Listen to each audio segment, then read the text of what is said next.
Hello दोस्तों, आपका हमारे YouTube चैनल में स्वागत है। अगर आप हमारे YouTube चैनल में पहली बार आए हैं तो हमारे चैनल को सब्सक्राइब जरूर कीजिए। आज हम सुनाने वाले हैं इश्तिहारी शहीद कहानी मुंशी प्रेमचंद की। मेरी सादगी, मेरी सच्चाई, मेरा भोलापन मेरे लिए जी का जंजाल हो गया। आज 4 सप्ताह हो गए, ये मुसीबत मैंने स्वयं अपने ऊपर ओढ़ ली और अब इससे पीछा छूटने का कोई उपाय दिखाई नहीं देता। जब से मैं पेंशन लेकर रसूलाबाद आया, किताबें पढ़ने और ईश्वर का नाम लेने में समय बीतता था। शाम को कस्बे के रईस इकट्ठा होते और हंसी मजाक में 2 घड़ी बिताते। मुंशी रामखिलावन पोस्टमास्टर से अच्छी पहचान हो गई थी। यही साहब मेरी मुसीबत की जड़ है।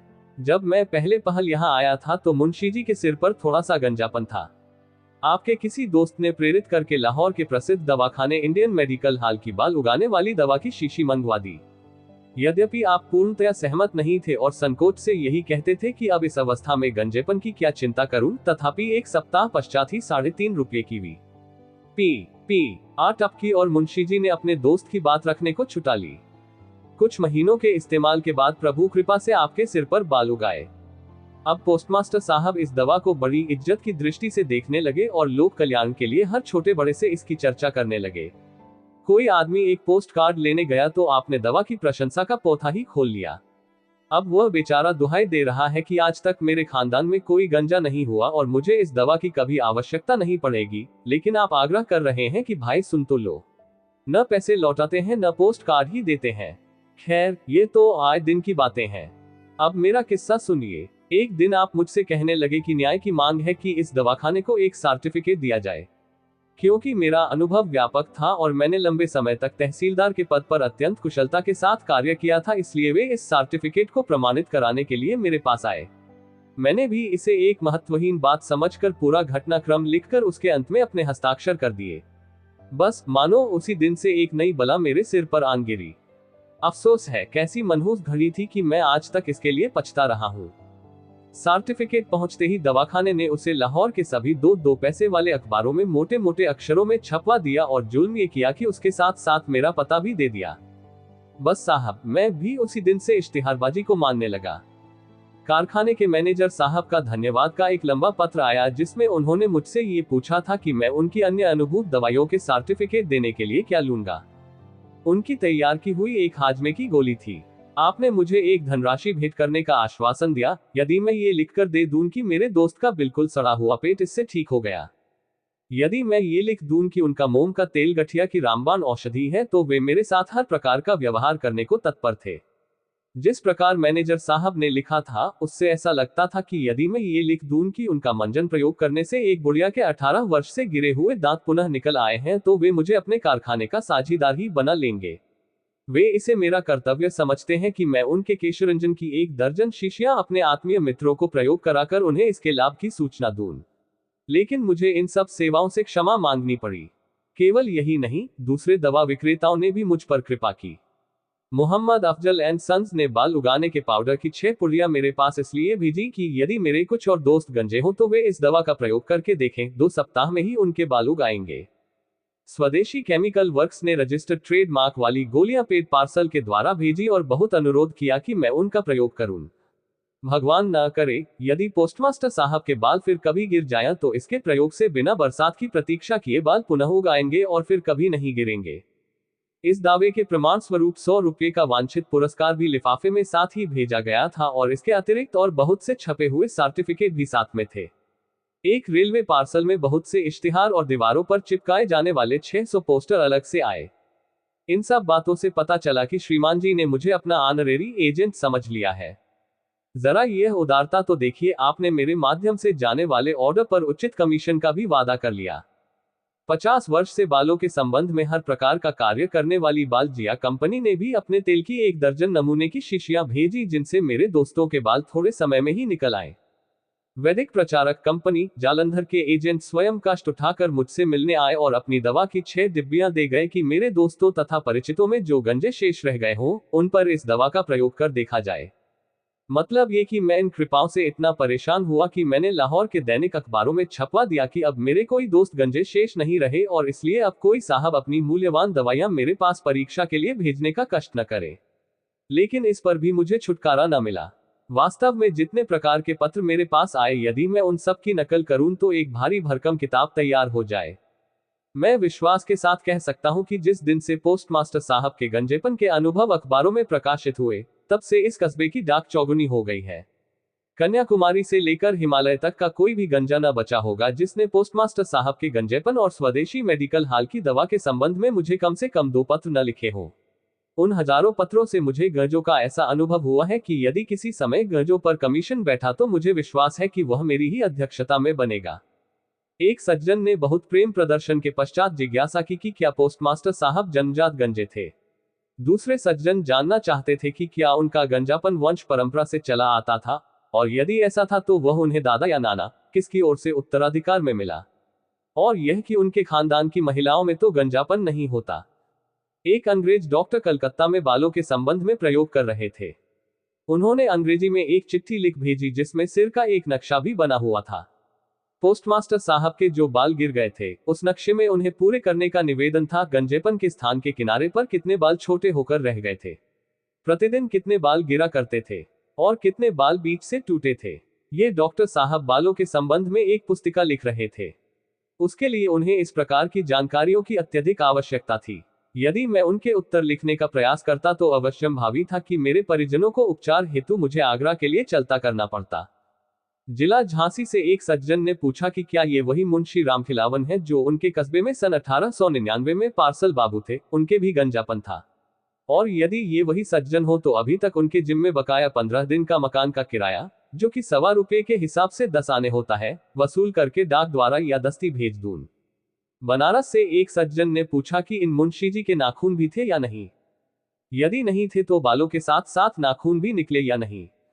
एक पंडित जी ने कृपापूर्वक लिखा कि जब ईश्वर ने उन्हें बाल नहीं दिए तो उन्हें ईश्वरेच्छा के विरुद्ध बाल उगाने की क्या आवश्यकता थी। आप समझिए कि इन बातों से ईश्वर बहुत रुष्ट होते हैं। दूसरे ये कि गंजा भागवान और पुत्रवान होता है। फिर मेरे दोस्त ने ऐसी गलती क्यों की। तीसरे ये कि अब तो जो हुआ सो हुआ, अब वे इसके प्रायश्चित में प्रत्येक एकादशी को एक निर्धन ब्राह्मण को भोजन करा दिया करें और कभी ऊंट गाड़ी की सवारी न करें। हजरत हकीर लखनवी ने मेरे दोस्त के बाल उगने की प्रसन्नता में एक कसीदा लिखकर मेरे पास भेजा।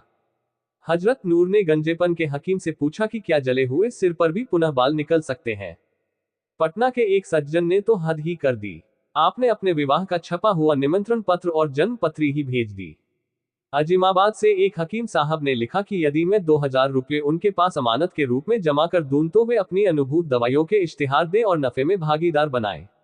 जिन्होंने अपने घोड़े के बाल बहुत अधिक कटवा दिए थे, ऐसे एक सज्जन ने मुझसे उपचार पूछा कि कब तक बाल पुनः निकल सकते हैं और यह कि पोस्टमास्टर साहब की दवा से लाभ होगा या नहीं।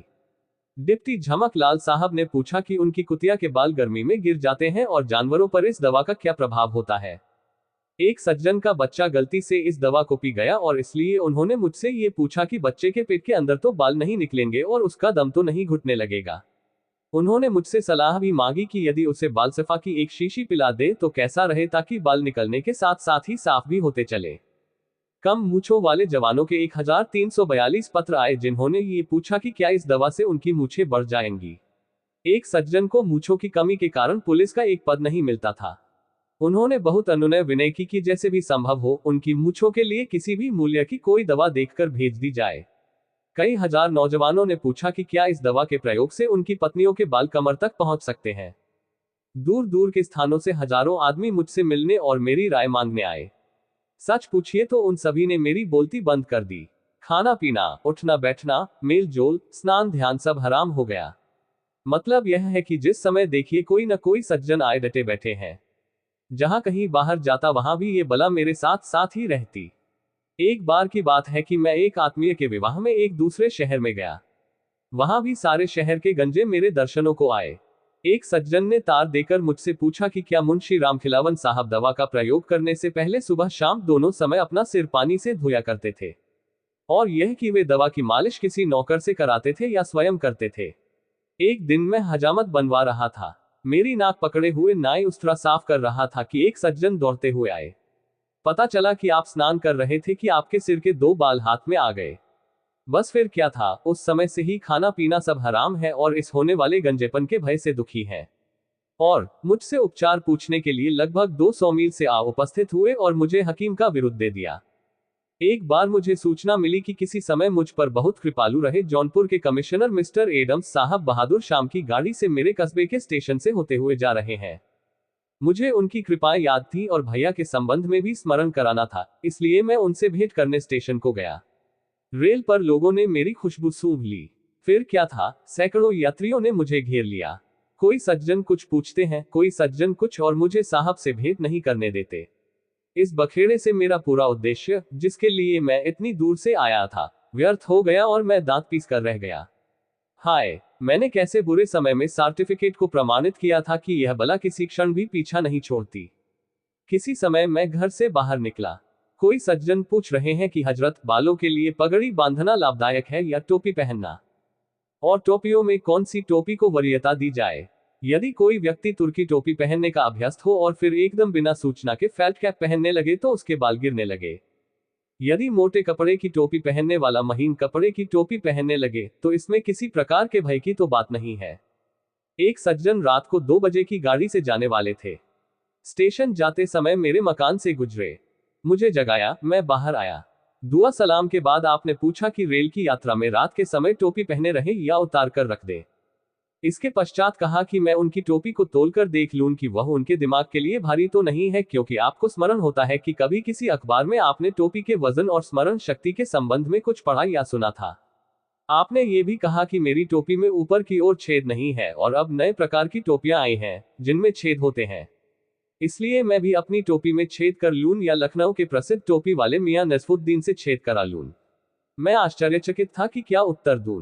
अंततः राम राम करके घड़ी देखकर आपने कहा कि अब गाड़ी का समय निकट है, मैं फिर कभी कष्ट दूंगा। मैंने इत्मीनान की सांस ली कि जान बची लाखों पाए। किस्सा यह है कि अब मेरी जान पर आ बनी है। अफसोस, मेरी जान का बीमा नहीं हुआ है, अन्यथा मैं आत्महत्या कर लेता।